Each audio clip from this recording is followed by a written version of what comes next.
नमस्ते। Koala and a cup में आपका स्वागत है। आइए सुनते हैं एक और रोमांचक कहानी जो इतिहास के पन्नों में कहीं दबी है। एक रानी, एक वादा और एक ऐसा फैसला जिसने इतिहास बदल दिया। इस कहानी में सब कुछ है, युद्ध, प्रेम और सबसे बड़ी बात एक ऐसा बलिदान जो आज 500 साल बाद भी हजारों लोगों की जिंदगियां बचा रहा है। यह है रानी रूदाबाई की कहानी। एक ऐसी रानी जिन्होंने तबाही के बीच अपनी सूझबूझ से अपने लोगों के लिए ऐसा उपहार छोड़ा जो सदियों तक चलेगा। यह कहानी कई ऐतिहासिक सूत्रों से मिलती है, जैसे कि संस्कृत की शिलालेख, प्रसिद्ध कवि कल्हन की रचनाएं, वाघेला राजपूत इतिहास, खुदाई में मिली प्राचीन अवशेष और इमारतों की सबूत और लोक कथाएं।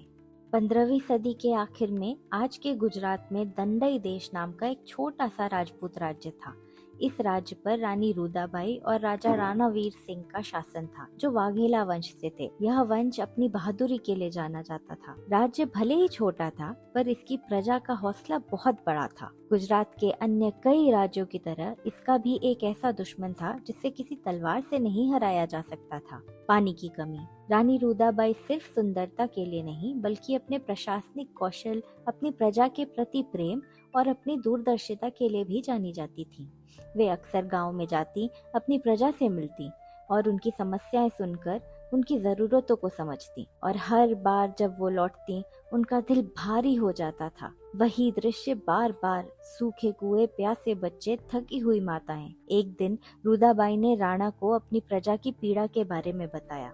राणा जी, हमारे राज्य में कुएं इतने छिछले हैं कि गर्मी आते ही सूख जाते हैं। महिलाओं को हर रोज अंधेरे में ही उठना पड़ता है, फिर मीलों दूर पैदल चलना पड़ता है, भारी मटके सिर पर लादकर। बस एक घड़ा पानी लाने में उनका पूरा दिन निकल जाता है। बच्चे प्यासे रह जाते हैं, खेतों में फसलें मर जाती हैं। हमें उनके लिए कुछ करना ही पड़ेगा। दोनों ने मिलकर एक बड़ा निर्णय लिया।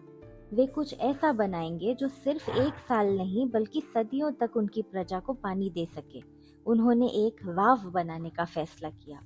वाव किसी साधारण कुएं की तरह नहीं होता जहां आप बस बाल्टी नीचे फेंकते हैं। बावड़ी एक अद्भुत निर्माण है। सोचिए, एक भव्य सीढ़ी जो जमीन के अंदर गहराई तक जाती है। दोनों तरफ खूबसूरत नक्काशीदार खंभे, मंजिल दर मंजिल नीचे उतरते हुए जैसे किसी भूमिगत महल में जा रहे हों, जब तक कि आप पानी तक न पहुंच जाते हैं। गुजरात की सूखी जलवायु में ये बावड़ी जीवनदायिनी थी। ये गहरी जमीन के अंदर पहुंचती, जहां पानी सबसे भयानक सूखे में भी छुपा रहता था। सीढ़ियों का मतलब था कि लोग पानी के स्तर के कम होने पर भी पानी तक पहुंच सकते थे, और कई मंजिलें छाया और ठंडी हवा भी देती थी। एक ऐसी जगह जहां लोग आराम कर सकते थे, मिल सकते थे और ऊपर की जलती धूप से बच सकते थे। 1498 में निर्माण शुरू हुआ। वीर सिंह ने अपने राज्य के सारे संसाधन इस परियोजना में लगा दिए। पश्चिम में एक शक्तिशाली शासक महमूद बेगड़ा एक के बाद एक राज्य जीतते जा रहे थे। उनके साम्राज्य के सामने छोटे राज्य ऐसे झुक जाते थे जैसे तूफान में तिनके। उनकी सेना का नाम सुनते ही राजा घुटने टेक देते थे। छोटा सा दंडई देश राज्य अपनी अधूरी बावड़ी के साथ एक आसान शिकार लग रहा होगा। एक सुबह विनाशकारी खबर आई। एक सैनिक दौड़ता हुआ दरबार में आया, उसकी सांसें फूल रही थी। महाराज, महमूद बेगड़ा की विशाल सेना हमारी ओर बढ़ रही है। हजारों घुड़सवार, तोपें और तलवारों की ऐसी फौज जिसके आगे हमारी सेना।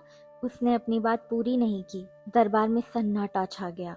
मंत्री आगे आए। महाराज, हमें समर्पण करना ही होगा, बातचीत करनी होगी। हमारी छोटी सेना उनके मुकाबले कुछ भी नहीं है। राज्य को बचाइए महाराज, प्रजा को बचाइए। यह युद्ध नहीं, आत्महत्या होगी। लेकिन वीर सिंह एक गर्वीले योद्धा थे। नहीं, उन्होंने दृढ़ता से कहा, जब तक मेरे शरीर में एक भी सांस बाकी है, मैं किसी के सामने नहीं झुकूंगा। मेरी आजादी मेरी आखिरी सांस तक मेरी ही रहेगी। मैं लड़ूंगा, भले ही हार जाऊं, पर घुटने नहीं टेकूंगा। उन्होंने युद्ध के लिए जाने से पहले रुदाबाई से एक बात कही। वाव को पूरा करिए महारानी, मुझसे वादा करिए, चाहे कुछ भी हो जाए, आप इसे जरूर पूरा करेंगी। उन्होंने वादा किया। युद्ध छोटा और क्रूर था। वीर सिंह लड़े, लेकिन उनके गर्व की कीमत बहुत भारी थी। वे युद्ध के मैदान में शहीद हो गए और उसके साथ साथ दंडई देश की आजादी भी चली गई। महमूद बेगड़ा विजेता बनकर राज्य में दाखिल हुए। उनके सैनिकों ने महल पर कब्जा कर लिया और वह सपना जो रुदाबाई और वीर सिंह ने अपनी प्रजा के लिए देखा था, अधूरी खड़ी रह गई। महल में घुसते ही सुल्तान की नजर उन पर पड़ी। रानी रुदाबाई, उनकी आंखों में एक अजीब संयोग था, गर्व और कोमलता का। वे जानती थीं कि उनका स्वाभिमान उस सुल्तान से कहीं ऊंचा है और वे कभी भी उनके सामने नहीं झुकेंगी। लेकिन उनकी आंखों में एक ऐसी करुणा भी थी जो सिर्फ एक सच्ची रानी में होती है, एक ऐसी ताकत जो विपत्ति में अडिग रहती है। बेगड़ा जो सैकड़ों राज्यों को जीत चुका था, उनके सामने स्तब्ध रह गया। सुल्तान ने आगे बढ़कर कहा, मरहबा रानी रुदाबाई, मैंने बहुत कुछ देखा है इस दुनिया में, लेकिन आपकी आंखों में जो आग है, माशाअल्लाह, वो मैंने किसी में नहीं देखी। मैं चाहता हूँ कि आप मेरे साथ रहें, मुझसे निकाह कर लीजिए। आप एक टूटे राज्य की रानी नहीं बल्कि मेरे सल्तनत की सुल्ताना बनेंगी। आपके लोगों को कोई मुश्किल नहीं होगी इंशाल्लाह। आपको वो सब मिलेगा जो आप चाहें, पैसे, ताकत, हिफाजत। रुदाबाई के मन में तूफान मच गया। यह आदमी जिसने मेरे पति को मार डाला, जिसने मेरे राज्य को छीन लिया, जिसने मेरी प्रजा को पराई सत्ता के अधीन कर दिया, और अब यह मुझसे विवाह करना चाहता है। लेकिन निराश होने और असहाय महसूस करने के बजाय रुदाबाई ने एक चतुर योजना बनाई। वीर सिंह का वादा, वह अधूरी वाव, वे माताएं जो अब भी पानी के लिए मीलों चल रही हैं, वे पीढ़ियां जो उनके बिना कष्ट झेलेंगी। नहीं, मैं यहाँ हार नहीं मान सकती। तो उन्होंने बेगड़ा को अपना जवाब दिया, मैं आपके प्रस्ताव पर विचार करूंगी सुल्तान, लेकिन मेरी एक शर्त है। वो वाव आपको पूरी करनी पड़ेगी जो मेरे पति और मैंने शुरू की थी। अपनी दौलत, अपने कारीगरों, अपने संसाधनों का प्रयोग कीजिए। इस पूरे गुजरात में सबसे बेहतरीन बावड़ी इसे बनाइए। जब यह पूरी हो जाएगी, जब मेरे लोगों को वो पानी मिल जाएगा जिसकी उन्हें जरूरत है, तब हम विवाह की बात करेंगे। यह एक अद्भुत चाल थी। सुल्तान के प्रस्ताव पर विचार करने से सहमत होकर उन्होंने समय खरीद लिया। वाव को पूरा करने की मांग करके उन्हें उन संसाधनों तक पहुंच मिल गई जो उनको हारे हुए राज्य में अब नहीं मिलता। और सबसे महत्वपूर्ण बात, वे अपनी प्रजा के बारे में सोच रही थी, उन साधारण लोगों के बारे में जिनके लिए पानी की एक बूंद भी जीवन का सवाल था। महमूद बेगड़ा मुस्कुराए, शानदार, आप सिर्फ खूबसूरत नहीं, ज़हीन भी हैं। ठीक है, मैं आपकी शर्त मानता हूँ। इंशाल्लाह मैं इस वाव को इतना आलिशान बनाऊंगा कि आप मुझे अपना दिल दे बैठेंगी। बेगड़ा ने अपने साम्राज्य की पूरी ताकत इस वाव को पूरा करने में लगा दी। यह परियोजना दंडई देश के शोकाकुल लोगों के लिए सहारा बन गई।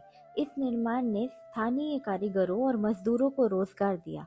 जिन्होंने युद्ध में प्रियजन खोए थे, उन्हें कुछ ऐसा मिला जिस पर काम करें जो दर्द से ध्यान हटाए। वाव पत्थर और पानी से नहीं, पूरे समुदाय की उपचार प्रक्रिया से बन रही थी। बेगड़ा ने इस्लामी वास्तुकारों को बुलाया जो हिंदू कारीगरों के साथ काम करने लगे। हिंदू कारीगरों ने देवी देवताएं, कल्प वृक्ष उकेरे। इस्लामी वास्तुकारों ने नक्शे और गुम्बद बनाए। यह रणनीतिक भी था। वाव में इस्लामी तथ्य होने से सुल्तान इसे कभी तोड़ेंगे नहीं। एक साल बेगड़ा के संसाधनों के साथ बस इतना समय लगा। 1499 तक वाव पूरी हो गई। 5 मंजिल गहरी, 3 प्रवेश सीढ़ियां, सैकड़ों मूर्तियां और सबसे महत्वपूर्ण, ठंडा साफ पानी जो कभी नहीं सूखेगा। पहली मंजिल पर संगमरमर की पट्टी पर एक संस्कृत शिलालेख उकेरा गया।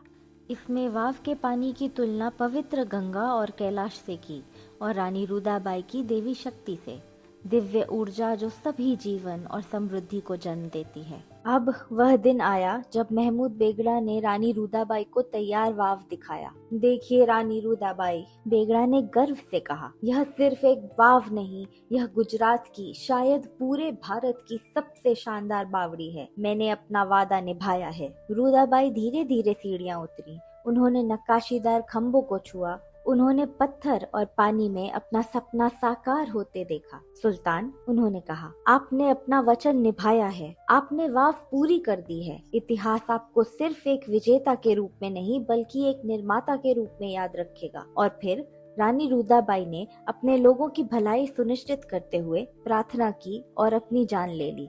बेगड़ा का दिल टूट गया। वे गुस्से में वाव को नष्ट कर सकते थे, लेकिन उन्होंने ऐसा नहीं किया। उन्होंने इसे वैसे ही सुरक्षित रखा। सुल्तान ने वाव का नाम रानी की याद में उनके ही नाम पर रखा, रुदाबाईनी वाव। आज भी 500 साल बाद यह वाव पानी से भरपूर और नक्काशियों से सजी अदालज गांव में खड़ी है। लोग यहाँ आते हैं, पर्यटक इसकी खूबसूरती देखने, इतिहास प्रेमी कहानी सुनने और स्थानीय लोग पूजा करने। सबसे अंधेरे समय में भी जब रानी रुदाबाई अपने राज्य की स्वतंत्रता नहीं बचा सकी, उन्होंने आने वाली सदियों के लिए भविष्य बचा लिया। कोई बच्ची प्यासी नहीं रहेगी, कोई माता पानी के लिए मीलों नहीं चलेगी। अगर आपको ये कहानी अच्छी लगी तो लाइक, शेयर और कमेंट करना ना भूलें। अगर आप और भी ऐसी ही कहानियाँ सुनना चाहते हैं तो सब्सक्राइब करके बेल आइकन जरूर दबाएं। जल्दी दोबारा मिलते हैं।